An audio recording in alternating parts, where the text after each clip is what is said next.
Welcome to Canada Star TV. Our program is on education in Canada. On this edition, we are talking about international students. It is common for families who are living overseas to send their children to Canada for continuing studies in Canadian schools. We are talking about Canadian public schools, and we are talking about children under age 18. The process is very simple. You simply apply online or maybe through an agent in here in Toronto. Then you wait for the answer.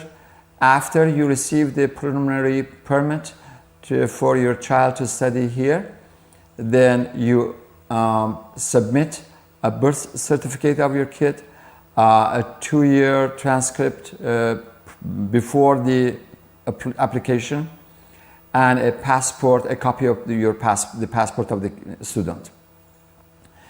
After you have paid the fees needed for the course, the board issues an official permit for you to approach the Canadian Embassy Consulate to seek for a visa and stay visit permit.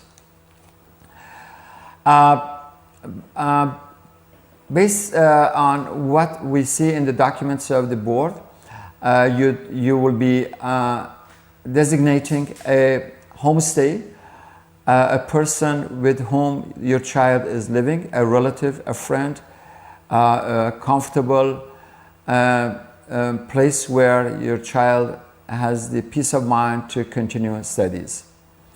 This person is responsible to refer to the school for anything to follow up the progress of the child, to go to the school for the emergency calls and for any meetings which happens during the academic year at school.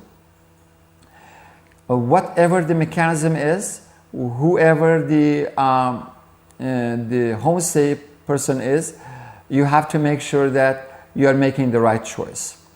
Do study everything closely, examine the place your child is staying, and stay in touch with your child and follow up, monitor the progress. There has been cases where a child was living with a family and the conditions have not been very favorable. Meanwhile, the best people to be able to learn from, even from overseas, is from the school and the office.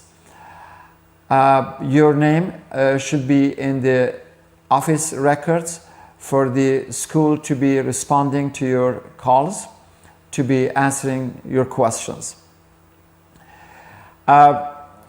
For 2 young children, it is still more sensitive to make sure that you have visits.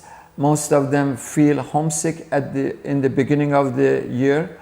They don't usually feel comfortable to mingle and to communicate with the other kids, especially if they're not comfortable with their language. As we have said through our earlier programs, report cards are issued twice a week in Canadian schools.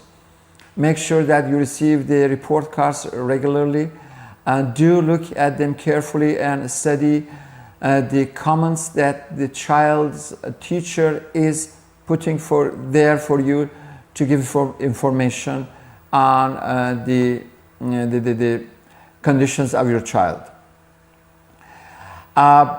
Do underline, highlight the areas where you don't understand and discuss them with somebody that you know of and you trust. Anyway, remember that you as parent, you are the ultimate responsible. So while you are keeping in touch with the homestay responsible person, keep in touch with your child regularly, especially the first few weeks and months. They might be feeling homesick. Stay in touch. Listen to the child's tone of conversation, whether she or he talks happily or like kind of down. Be sensitive to that. At the same time, make sure that you are in touch with the school staff and the teacher, especially the homeroom teacher. Most probably your name is in the records of the school of your child. They will be answering you if the call comes at the appropriate time. Remember, school life is very hectic. There are so many things happening at the same time. They will assign a time when you can reach the homeroom teacher on the phone, and it is the best source where you can learn how your child is doing at school. Thank you for listening, and with all the best for your success in Canada, in living in Canada, in having your child study in Canada. Thank you.